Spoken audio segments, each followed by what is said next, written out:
Although you might be okay, you might have come to the pharmacy with a Jeep Wrangler, but you are like, really? This is the code of this medicine? So, welcome. This is the KIP-MASSIVE. My name is Bono. And so today, this is like my first episode. And really, I welcome. And like I said before, this podcast is, we are going to talk about the, health issues that what we go through health wise, but in a very funny way. Personally, I work in a pharmacy. I'm a health professional. To be specific, I'm a farm tech. So I get to interact a lot with a lot of people who are coming to buy the medicine. I don't do mostly like the consultation, but what I do mostly is I deal with people who come to buy the medicine. So today it's bringing me to what I want to talk about today. Today I want to talk about something called pharmaceutical poverty. Pharmaceutical poverty is not really you are really poor, but sometimes people get to come hand in hand with pharmaceutical poverty without even noticing. So, welcome and let's get to it. So, what is pharmaceutical poverty? Somebody will ask, what is pharmaceutical poverty? Pharmaceutical poverty is you face it or it faces you. You face it or it faces you. Or you come through it when you are not able to afford the medication that you have been prescribed. You go to the hospital, you are sick. You go to the hospital and the doctor prescribed the medicine, but you are not able to afford the medicine. That one I will describe you as pharmaceutically poor. Yeah, wewe ni maskini pharmaceutically because you are not able to afford the medicine that the doctor has prescribed for you. Although you might be okay, you might have come to the pharmacy with a Jeep Wrangler, but you are like, really?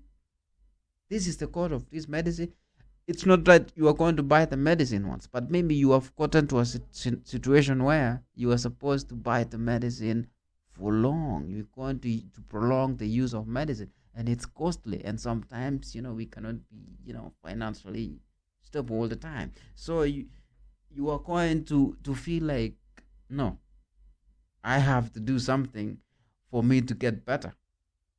So at that particular moment, you will say, oh, I'm pharmaceutically poor. So who is affected by pharmaceutical poverty? The people who are affected by pharmaceutical poverty are people who are on chronic medication. You are using maybe the medicine for high blood pressure and the pressure doesn't seem to stabilize. So sometimes you have water medicine, like I mentioned before, for a period of time that you don't know when to stop. And then you start feeling like, oh no, this ain't it. This is not what I signed up for. And that is the moment I tell you, you are pharmaceutically poor. You want to keep up from buying the medicine although you are sick because you cannot afford the medicine.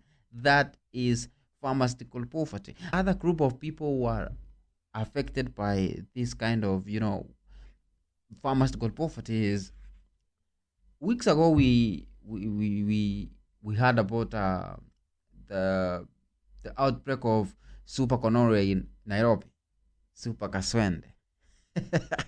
Yeah, we heard about the outbreak of super kaswende in Nairobi. Now, the people there are going to experience pharmaceutical poverty because I will say that the super gonorrhea is caused by, or it is fostered by the unrestricted use of antibiotics and controlled use of antibiotics, or you can say unlimited access of antibiotics. Now, when you have unrestricted access to antibiotics, you get to overuse the antibiotics to a scenario where next time you need the antibiotics and you take them, the bacteria is going to mutate genetically and you are not able to get better. So the genesis of this supergonorrhea, I can say, because people have been misusing antibiotics for long, and now the disease came just like any other time. We are going through, yeah, gonorrhea is there. People get gonorrhea like all the time, and they go to hospital and they get better. But this time it came now because people have been using or misusing the antibiotics.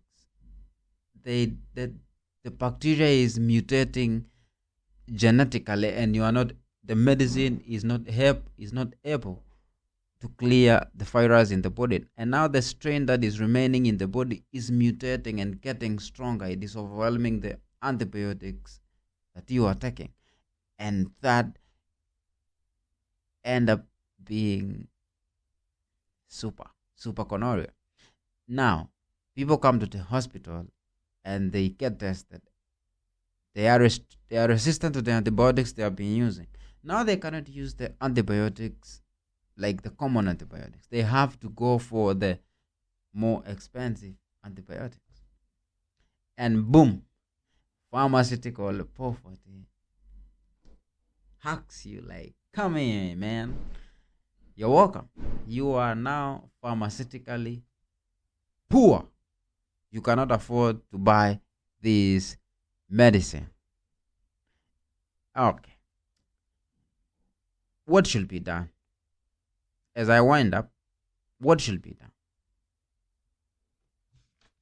What should be done to overcome all, the. Okay, for me, I'm interested with pharmaceutical poverty. I'm not here to deal with super kaswende, super gonorrhea, whatever it is. What should be done to overcome this problem of pharmaceutical poverty? First is avoid the reckless use of antibiotics. Antibiotics should only be taken on when it's needed. Antibiotics should only be taken towards or to a point where you complete the dose that the doctor has recommended for you. Do not take antibiotics and then you stop when you feel better. Ensure that you take antibiotics you complete the dose of antibiotics you are given. That is why there is antibiotics you take for 3 days, there are those you take for 5 days, there are those you take for 7 days. And we emphasize on that. We ask you to take the antibiotics to completion of that dose. And by that, any other time you are not feeling better and you take an antibiotics, you get better on time, and you are able to use the antibiotics that you can afford. And by that, pharmaceutical poverty will never see you. Another thing is ensure there is an appropriate selection of antibiotics when it comes to using them. This is to prevent use of wrong antibiotics for the wrong conditions, which will also predispose the patients to development of this kind of tolerance of the resistance towards the antibiotics. Finally, this one is now general. Discipline. Self-discipline will help you to overcome this point where you are not able to afford the medicine because your health has gone out of control. So what do I mean by discipline is self-discipline will protect you from even the things that you take, because lack of discipline, you are not able to control yourself on what the things that you take. And first you start gaining weight, your weight goes to a point where you cannot control it, and the next day you come to the pharmacy, you want to control weight. Yeah, I'll be there, I'll be waiting for you to give you the medication to control the weight. But sometimes you come and the medication cost is up there and you are not able to afford it. And you are pharmaceutically poor. You are not able to afford that. And by that, you can only deal with it with discipline. I mean, controlling the things that you do, the way you eat, you're hitting up it's the things that you eat. Avoid anything that will predispose you to pharmaceutical poverty. I mean, you're not poor. You're only poor when you go to the pharmacy because you are not able to afford the medication. So, thank you very much for listening to this episode, and I appreciate I really appreciate that kind of support, and I will keep showing up for more. So, when you meet with this episode, ensure you make sure you subscribe to my channel down there, and you can leave a comment. You can tell me what you might feel you would like me to talk about next time, and you also subscribe to my channel. Peace.